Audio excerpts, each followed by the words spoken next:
Welcome to the J29 podcast, hosting conversations for American pastors about politics and culture in their preaching, discipleship, and mentoring.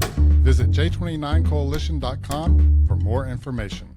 Media literacy is the biggest gaping hole, or one of the biggest gaping holes in American discipleship. We do not teach on media ecology. We don't teach on media literacy because we don't think of those things as discipleship. Austin, you have thought a lot about not only people and how they're engaging media and social media and perceiving the world. You're doing it from a pastoral perspective, as well as really skilled, professionals. So there's this phrase that is used. You did a course on Mending Division Academy about the perception gap. For those of us that are pastoring people, I think we're experiencing this in our congregations. We're hearing about, but we might not hear that term. So what's the perception gap? Yeah, that's a great question. The perception gap at its most basic level, it's just kind of easy to place to start, is it's a term that refers to the gap between what I think I know about a person and what that person actually believes and feels and likes and dislikes. It's the difference between how I perceive someone and how that person actually is. And at its face, I mean, that's a pretty simple concept that we all just kind of intuitively know. Like we all know that we can't perfectly know another person and that other people don't perfectly know us. So there's a basic sense in this that just plays out in our lives that we take it for granted. But at a societal level, and especially when it comes to political engagement or cultural issues, the perception gap expands upward and starts becoming applied to groups of people. And so there's a gap between what I think about one group of people and what they're actually like, and the gap between what other groups think of me and what I'm actually like. And generally speaking, for both individuals and for groups, the larger that gap grows, the bigger that gap becomes, the more destructive it becomes, because it actually puts pressure on us to behave in a certain way. We behave according to our impressions of other people. And so the greater those misperceptions are, the greater that gap, the more it will actually push us to behave in certain ways and that are often destructive to people that we have no reason to be antagonistic to. So people who are encountering other groups are often doing so on social media, news feeds, things like that. Mm-hmm. Would you give us a couple examples of how this perception gap has negatively impacted people? Yeah, absolutely. I mean, if you spend any time on social media over the past 5 years, you probably have been impacted by this, whether you're aware of it or not.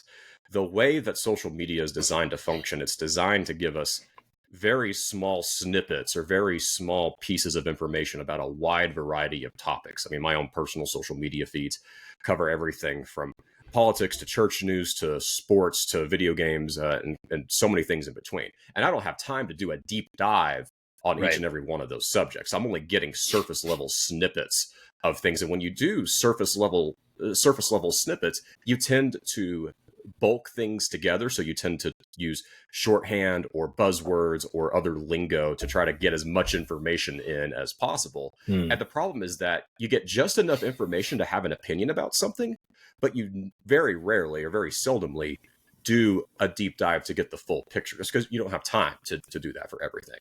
And so if you've been interacting with social media at all for the past 5 years, this is the air you breathe and have been breathing now for some time.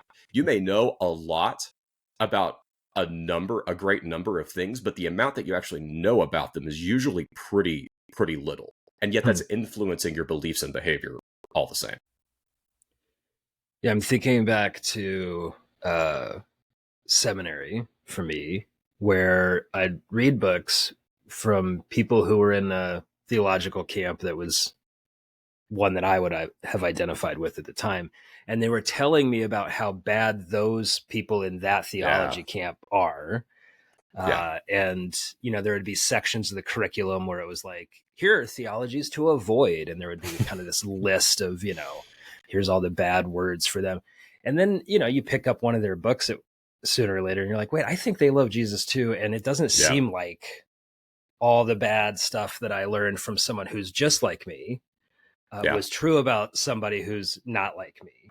Yeah. And that phenomenon of we're learning about people who are nothing like us from people who are just like us hmm seems to give us an overconfidence that we are accurate judges of what's going on. Yeah.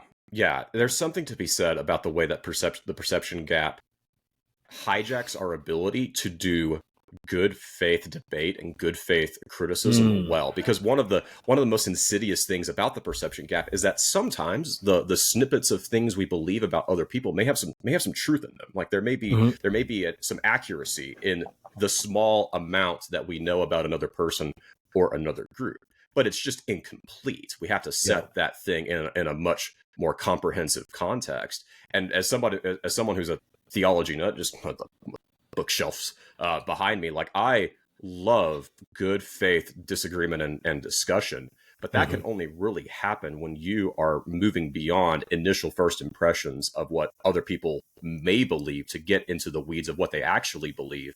And then you actually can start having good faith conversations of, okay, we agree on a lot, but these are the points where I like really precisely and sharply disagree with you on. And so let's talk about that. But in order to do that, you have to spend the time. You have to go in. And we're just not willing to do that for most things anymore. When it comes to what other people do or what those people do, we tend to not want to get our hands dirty. When we get our hands dirty, we find that actually there might be a lot here to appreciate. Yeah. Sometimes there's not. Sometimes you read something and you're like, no, that was as bad as I thought it was going to be. You know? Sometimes that actually did live up to the perception that I had. But I can count on maybe one hand the number of times in my life that that's actually been the case. All the other times, I've been pleasantly surprised at how wrong I've been, and I've been happy to be wrong. It's like, oh, this was actually not that bad. That's good. So why do you think you mentioned like over the last 5 years, if you've been on social media, you've encountered this, maybe you've been a part of it. What do you think's happening that well, let me ask this. Do you think the volume's getting turned up on this kind of stuff? Oh, yeah. And then, okay, so go ahead. Well, I was going to say the pandemic certainly was a catalyst for a lot of the perception gap being blown up, especially as people were isolated and spending more time at home. They were turning to screens to get their information from the outside world because depending upon where you live, getting out in the outside world maybe was not the most feasible thing to do. And it was at a moment of a really contentious election where we had January 6th happen during the pandemic. And so over the last 5 years, you saw more people spending time on the devices and using the platforms that do drive a lot of the perception gap when it comes to quickly learning about other people and other groups. And it hasn't turned down, and I don't think it's going to turn down anytime soon. I do think that the social media ecosystem is changing to where people are starting to silo again, that people are starting to not leave platforms altogether, but start to more scale back what they're talking about, or only talk to their peers or their colleagues and things like that. And I do think that's a good thing. But insofar as social media usage is still at an all-time high, like social media is not going anywhere, this is going to be a long-term problem that we have to deal with. So for those of us that serve as pastors, ministry leaders, how do you see pastors and ministry leaders like propagating this phenomenon? Oh, yeah. Oh, that's such a great question. Unfortunately, pastors can be their own worst enemy on this, and how they talk about politics, how they talk about social and cultural issues. There is a need for pastors to speak the truth. There is a need for pastors to stand up and say to both sides, hey, what y'all are doing is wrong, that there are things on the right and things on the left that pastors should stand up and say, no, this is not good. But how you do that matters. Like, just because you are right or maybe correct about something doesn't mean you can just throw how you say it out, throw that out. You have to do that well. And there's a way to talk about an issue that can be informative and convictional, that doesn't fall into partisan rallying. When you start using a lot of us versus them language, or when you start using a lot of language talking about what they want to do, or they don't. A lot of pronoun language in terms of like what those group of people over there that are not like us and not a part of us, they're out to get you. Yeah, it may be true that a position or a policy on the right or the left is harmful and has real world negative consequences to people, but you have to talk about that in a way that doesn't exacerbate the divide. Because if you're only attacking and antagonizing people that don't agree with you, you're not actually going to weaken the support for the thing that you're concerned about. You have to actually win people over to your side to see the issue that you're concerned about lose its force and power. And unfortunately, that's not something pastors are always good at. There are quite a few who are, but in social media, outrage tends to get more attention than the modest, winsome third way take. No, those people tend to get dogpiled on, and not engaged with. And so, if you're a pastor and you're wanting to do this, I would just strongly commend you to be wise and gracious in how you speak, because your people are going to imitate what you do, and your people are going to imitate how you talk about these things. And if you want your people to be the salt and light of the world when they're talking to their neighbors or their coworkers about this stuff, you got to set an example for them to follow. Oh, that's so good. I'm thinking even outside of the realm of politics, the temptation I feel to give summary statements of other ideologies, philosophies, and religions. Yeah. I've got a 25, 30-minute sermon, and there's a temptation to say, well, this is how Christianity is different from, and then in like 3 minutes or less, give here's what Islam is, or here's what Buddhism is, or here's what nihilism is. And it does seem like that may do more harm than good oftentimes, because you're kind of giving maybe a straw man version of it, or at least saying it in such a way that the person who maybe believes in that would say, I don't agree with that. Or this is not nuanced, or it's, you're just making this as to score points in your sermon. Yeah. As opposed to giving a real overview of what it is. I agree with you. And at the same time, I also don't know how avoidable that is. There is a time and a place for shorthand. There is a time and a place to summarize. Like that's an inescapable part of discourse and rhetoric. You don't have time when you go somewhere to go exhaustively on it. But that is a good example, though. Like, it is possible to talk about other movements and other groups in a straw man summary-ish way. Probably the most helpful thing would be to just like compare specifics. And so, if you're talking about, Jesus Christ being the Son of God, you can point out that Islam and Hinduism and Buddhism don't share Christianity's view on that specific point. They disagree on that specific thing. That's a summary of a position that I think is legitimate. But yeah, it is possible to meet that need, because you do have to do it sometimes. It's just kind of unavoidable in sermon writing and teaching and stuff like that. You don't have time to unpack every single term that you use.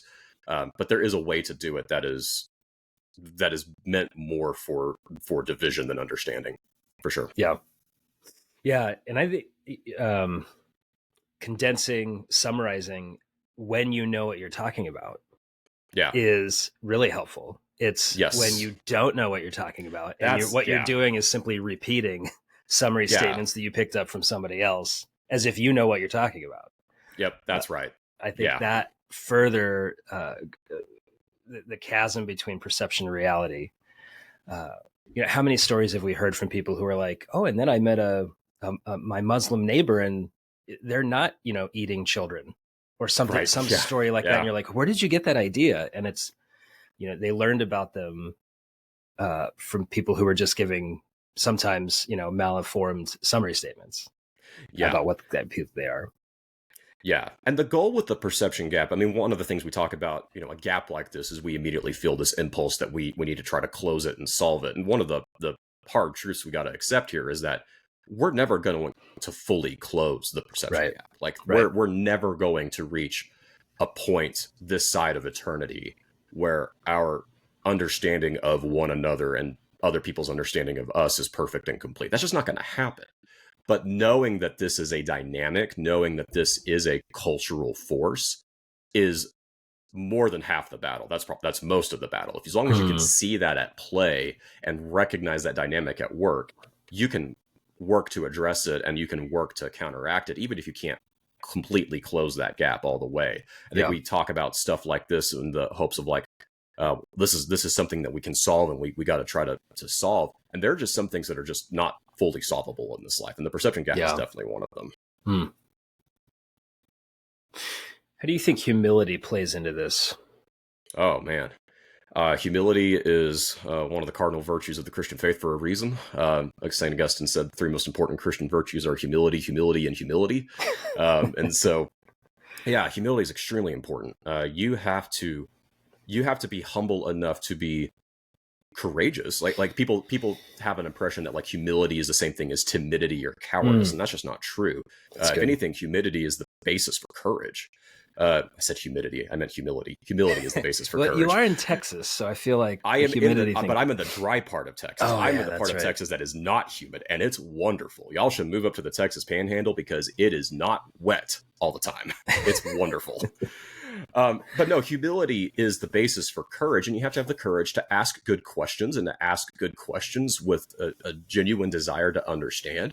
And you also have the humility to ask questions or statements come back to you that might be inaccurate, might be hurtful. People might believe things about you that are not true and may be hurtful, but you have to have the humility to say, hey, they also don't fully understand me, just like I don't fully understand them. So I need to extend the same grace to them that I want them to show to me. And humility solves so many problems when it comes to conflict and division. It doesn't completely erase them. And there are times where conflict and division is necessary. But humility, as far as how to navigate those things, the best place to start, and really does take you so far. Yeah. Cultivating humility, recognizing I don't know everything about the world. I think is like, that's a hard thing to admit.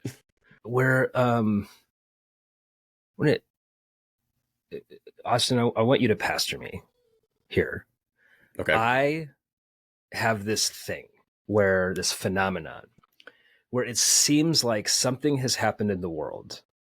And then there are people on the interwebs and in my own congregation who expect of me to have a thoughtful, robustly thought out opinion on the matter in 30 seconds or less. Yeah. I don't know what that phenomenon is, and I don't know where that comes from, but I feel this pressure on me, whether, Russia invades Ukraine. Pastor Caleb, what do you think? Right. I don't know about geopolitics. That's not my lane.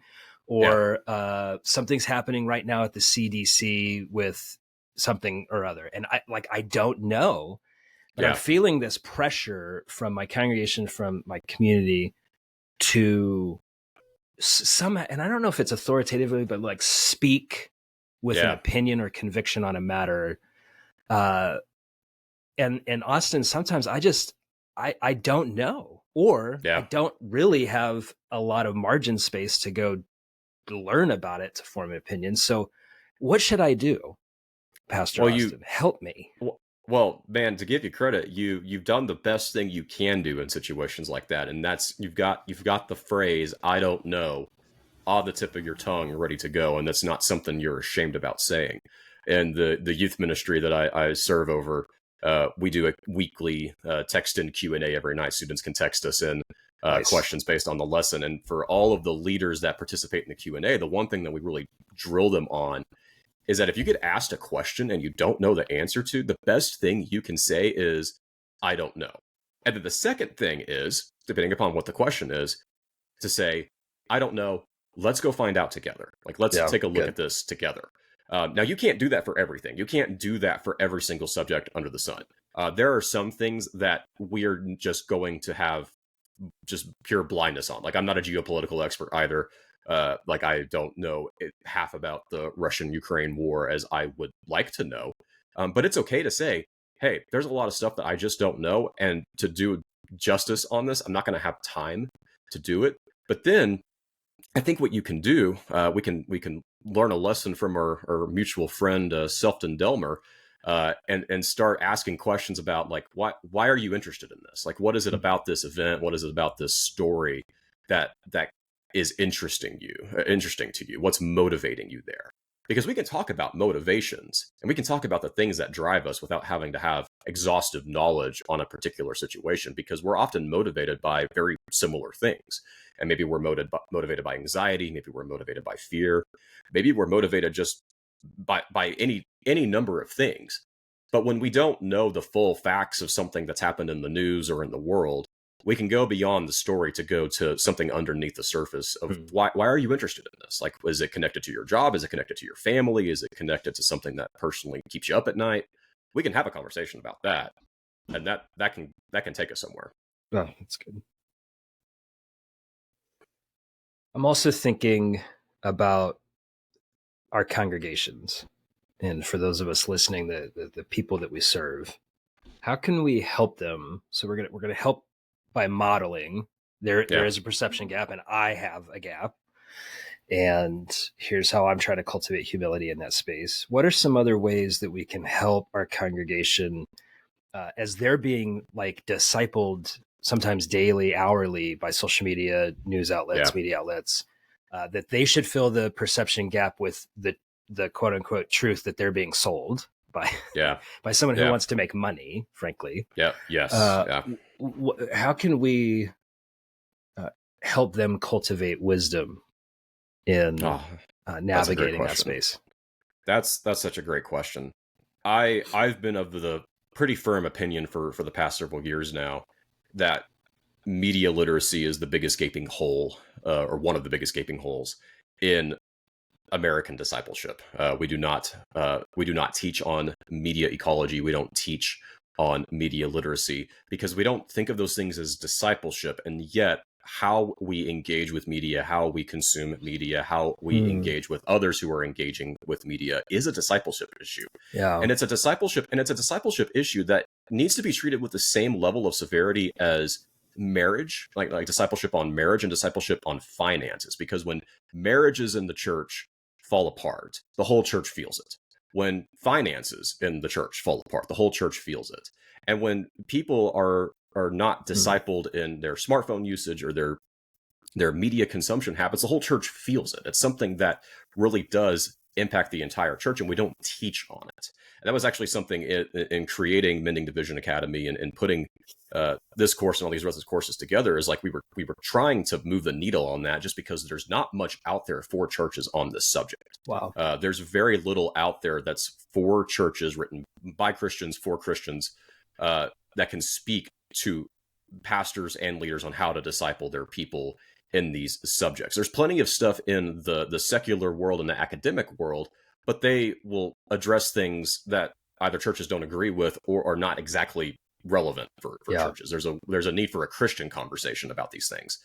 And so having those conversations, talking about those things, you're going to step on people's toes when you say, hey, maybe you shouldn't just, doom scroll on your phone every night when you go to bed. Like, that's going to upset some people, but they need to hear it. Just like they need to hear that, like, hey, blowing all of your money on your paycheck on sports gambling is going to lead your family into ruin. Like, they're not going to like that, but they need to hear it.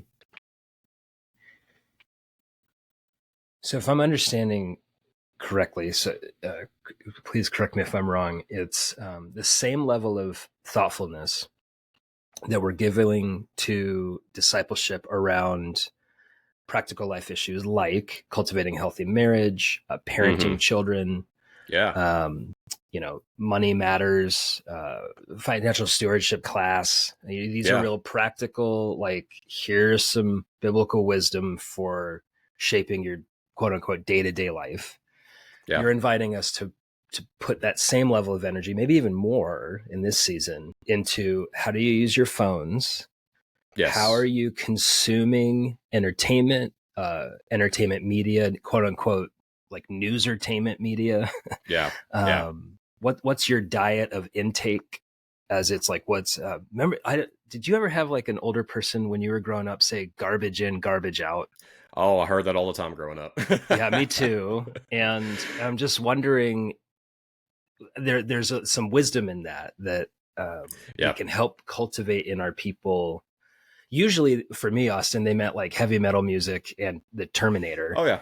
Yeah. I don't think they had news in mind, Walter Cronkite. Right. But at this point, I'm wondering, well, maybe we need to broaden the definition there. But for pastors and ministry leaders to think more deeply about discipling on practical matters, which we're already doing, many of us, but incorporating phone use, media consumption, technology use, because it has real world impacts on their families, on their own souls, on their state of being. Am I understanding that correctly? Yeah, that's exactly right. And this is something that's a multi-generational failure. Like you were talking about the people that told you growing up, garbage in, garbage out. They were probably talking about Dungeons and Dragons and Metallica. And I think Smurfs was on the list for some reason. Oh my gosh. Okay. That might be a bit too far, but that was like drug use. we never considered, we never factored in television. We never factored in cable news. We never factored in talk radio as being major avenues for garbage in and garbage out.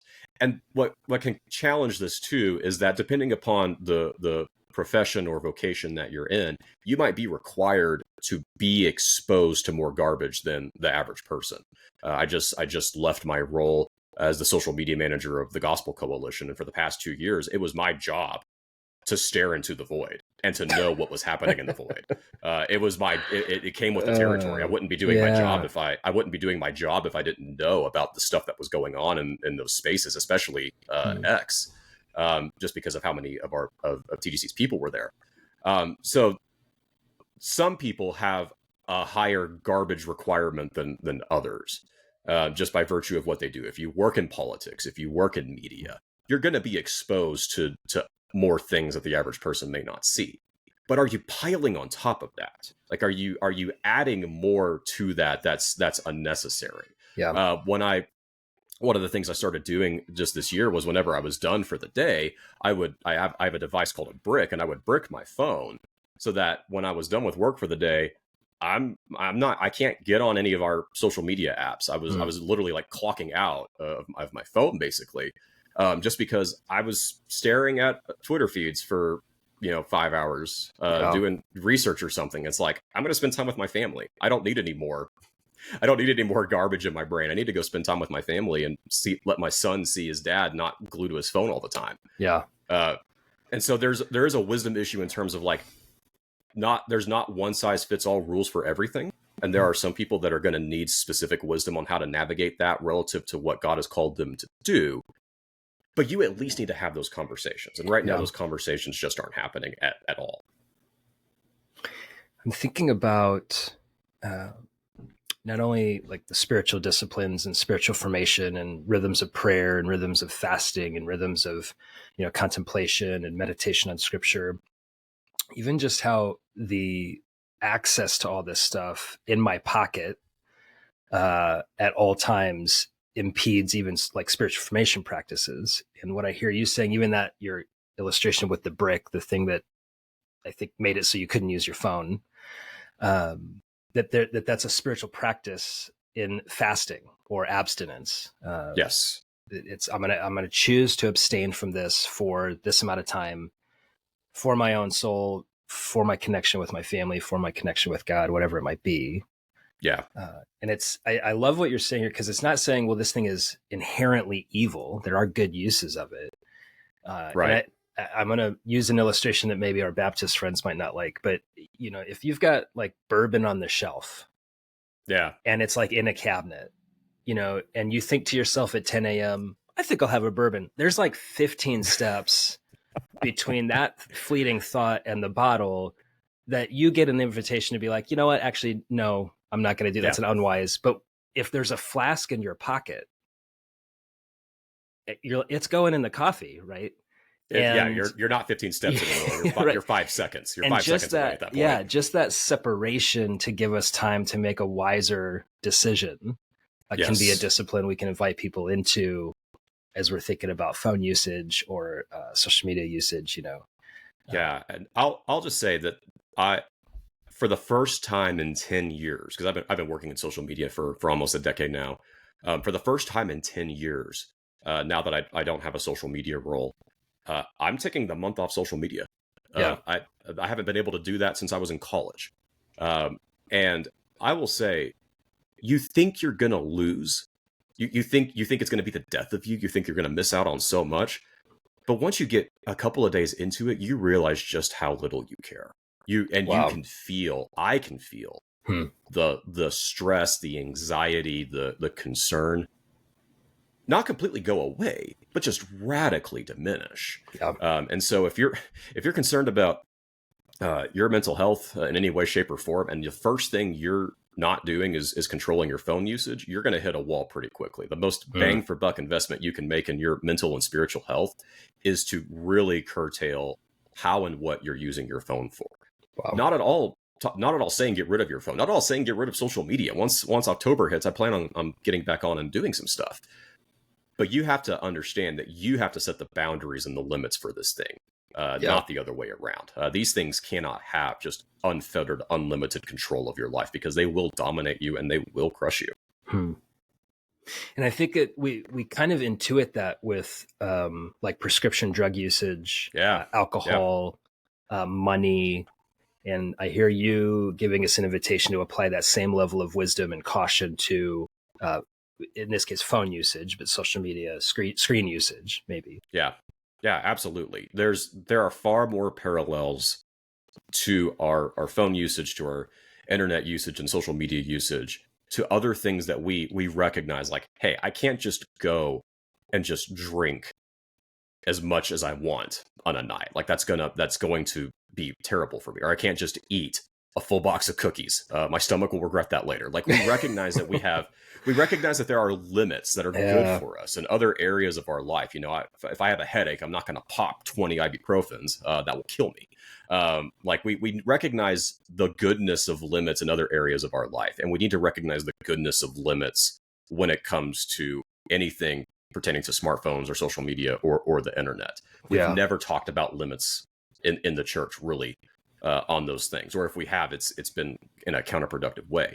But limits are good for us. Limits, God created us with limits. God designed us to have limitations, and those limitations are for our flourishing. When we push beyond those limitations, it's when we begin to suffer. And there's a lot of us who are suffering because we've never put any limitations on how much time we spend on our phones or how much time we spend on social media. And that's the first place to start. That's good. Yeah, there's this scholar, Sean McGeever, who wrote a book, The Good News of Our Limits. And he's hitting on that same thing. And just to loop that into what we've been talking about, humility recognizes that I am limited. It's a perpetual state of operating in recognition of my own finitude, that I can't know everything. I can't do everything. I can't keep up with everything. And I can't drink everything. I can't eat everything, all that business. So go ahead, please. No, I was agreeing. If you want to agree with me more, you just let me know. I love it when people do that. I'll give you a hearty amen. I'll give you a hearty Southern amen. Keep it coming. Amen.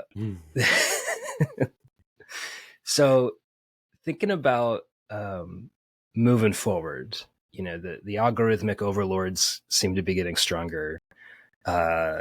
Technology continues to get sharper and more robust. And sometimes it seems like more insidious, or at least people using it seem to continue their insidious use of it. Just as we finish up our time together, what are some practical things that ministry leaders can do? We've talked about, inviting people to like a media fast or a technology fast. What are some other things we could do to help our congregations?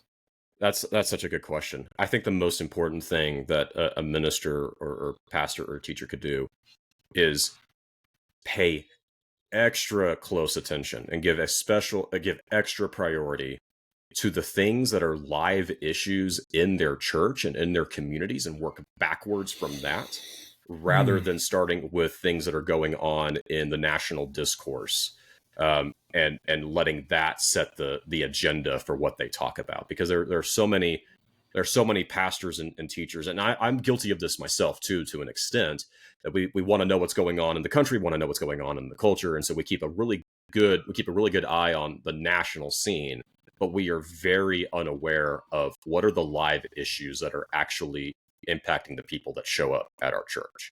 And if you can make that shift from keeping an eye on what's going on in the national scene, because that is important. You can't completely cut yourself off from that, but giving your primary attention, your primary focus to what's the state of your local politics, what's the state of local community problems, what are things that the people in your church, like what are they talking about things that concern them or bother them. And there's a good chance, I mean, I live in a news desert.